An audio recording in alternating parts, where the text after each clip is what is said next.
what's up? In my house, bibimbap, or some version of kimchi and eggs on rice, is on the menu every week. Today, I'm gonna show you how to make my not very authentic, but very delicious version of it that only takes about 25 minutes. This is weeknighting.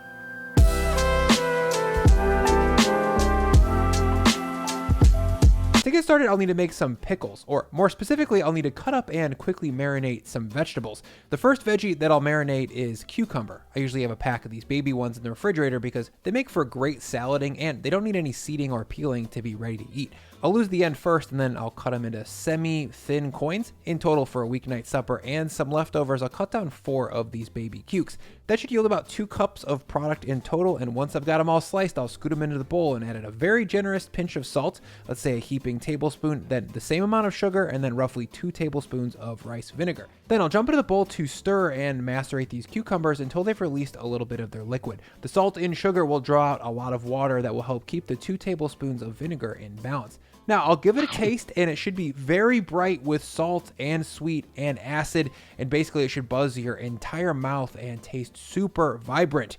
And these taste great. I'll set them aside, and after the cucumbers into the same bowl, I'll add 2 cups of bean sprouts. Feel free to skip these if you don't have easy access to them. These cost me like $1 and were right next to where I got the kimchi, so I went for it. Now, just like for the cukes, I'll add in a heavy tablespoon of salt, then sugar, and then 2 tables of rice vinegar. In addition, I'll add in a bunch of sesame seeds here as well. I'll stir to break the sprouts up with everything else to get things macerated, and there we go, marinated bean sprouts. Lastly, I'll repeat this same move for some carrots. I've got a thicken here with my julienne peeler, and I'll shred that down. No julienne peeler, no problem. Just cut these into whatever very thin shape is easiest for you. Again, for 2 cups of vegetables, I'll add in 1 heaping tablespoon of salt, the same of sugar, and then 2 tables of rice vinegar.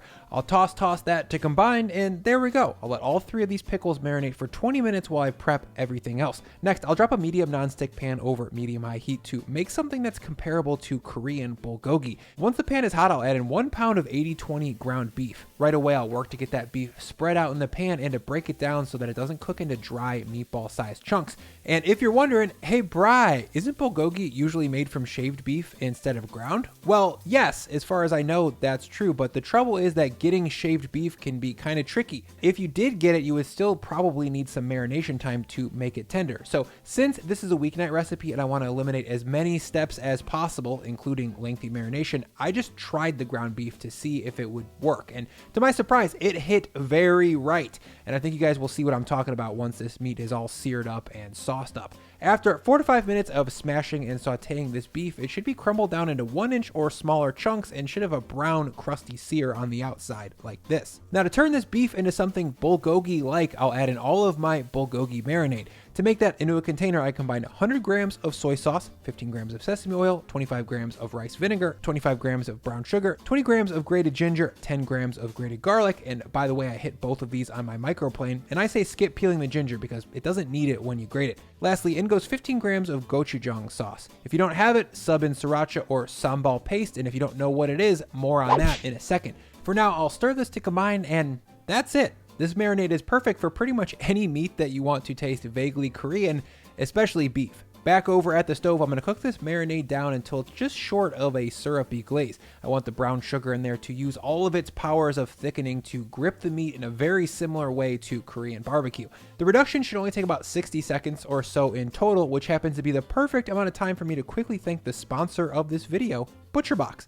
ButcherBox sources grass-fed beef, free-range organic chicken, crate-free pork, and wild seafood from farmers and fishermen who meet only the highest standards of quality. The way it works is really simple too. You go online and choose one of their 5 box options and your delivery frequency, then ButcherBox packs it up and ships that box directly to your door. Right now, ButcherBox has an amazing promotion where new members get 1 pound of raw, wild-caught U.S. Gulf shrimp in every box for a year.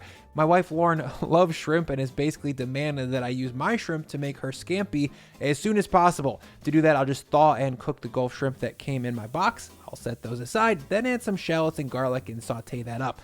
I'll whisk in a little bit of flour, then some white wine to deglaze, then clam juice and reduce. Finish it with some butter, some lemon zest, some parsley, and salt. I'll throw it on some pasta and serve it with a chilled white wine, and now my babe is as happy as can be. So to get your loved ones some free shrimp, try ButcherBox. Use the link in my description right now and you'll get 1 pound of raw, wild-caught U.S. Gulf shrimp in every box for a year. Their meat tastes good and the shrimp is free. Thank you, ButcherBox. After about 60 seconds of reduction, the marinade is getting sticky and is glazing up the beef. From here, I'll take it off the heat and move it over to a bowl to cool down. Since bibimbap isn't really served hot, I'm not worried about keeping it hot. I guess the stone pot dulsat version is usually served warm, but either way, I'm gonna let this beef sit here until I have the last couple of items ready to go, and we're almost there. The pan goes back on the stove over medium-high heat, and I'll give it a very thorough wipe out to remove any of the sugary soy sauce residue. Once it's cleaned up, I'll add in a little drizzle of olive oil and then 1 pound of cleaned large leaf spinach. Behind that, I'll add in a strong pinch of salt and a whole bunch of sesame seeds. Let's call it 2 tablespoons. I'll mention that if you guys have seen more than a couple of these weeknight videos, then you know that I make it standard operating procedure to add something green and leafy to pretty much all of my meals.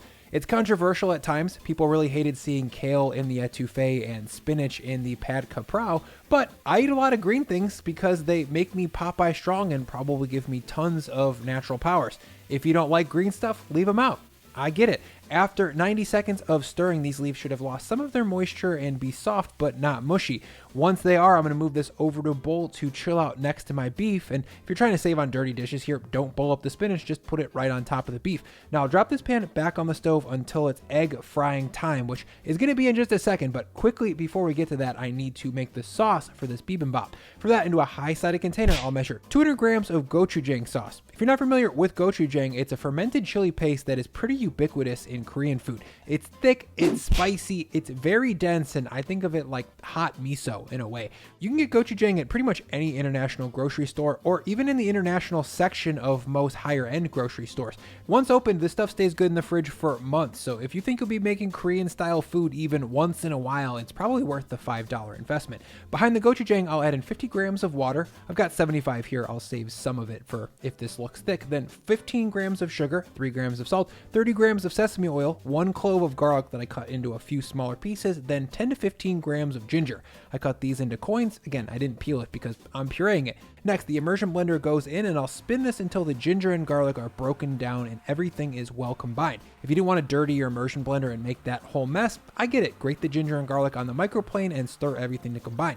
I'll mention now that this is not traditional bibimbap sauce. That stuff tends to be almost purely gochujang, and it's great, but I like something saucier with a little bit more depth of flavor. This sauce in particular can be used for a lot more than just bibimbap. I put it on chicken, roasted vegetables, and anything that I'm going to eat with rice. The gochujang here makes it spicy, but not too spicy, and the sauce has a toasty, warm backbone from all that sesame oil.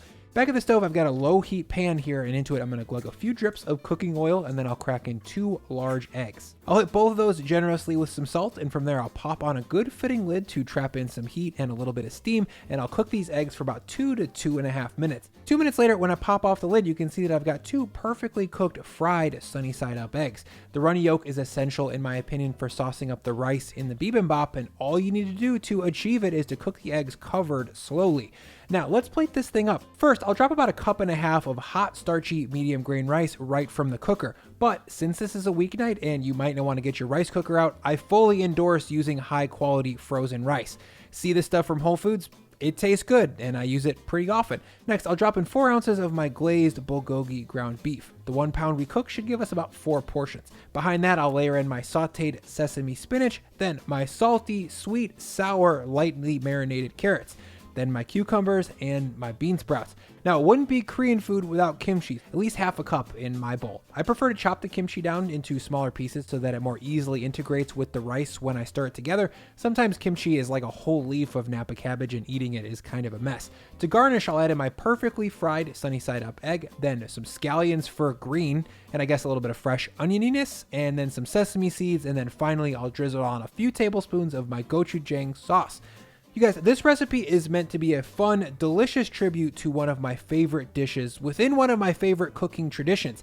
It's crunchy, salty, sweet, sour, funky, spicy, starchy, and eggy, and it's so much more. The ground beef bulgogi here hits kind of different, but I'm obsessed with it and I think it's delicious, and I think you should try it soon.